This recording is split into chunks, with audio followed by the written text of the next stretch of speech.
Hello everyone, how are you doing? This is MD Tech here with another quick tutorial. In today's tutorial, I'm going to show you guys how to go about signing up for the TikTok shop for creators on TikTok. It's part of the affiliate program.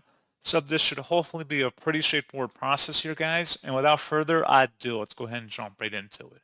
So all you have to do is open up TikTok, select your profile icon in the bottom right, and then underneath your bio line, you want to select where it says TikTok Studio.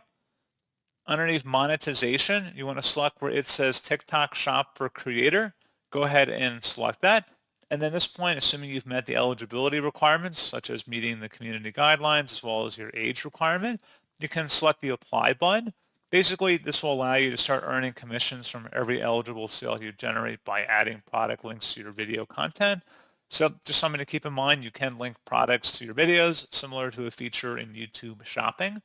So pretty straightforward process, guys, on that. And as always, thank you for watching. I do hope I was able to help you out, and I do look forward to catching you all in the next tutorial. Goodbye.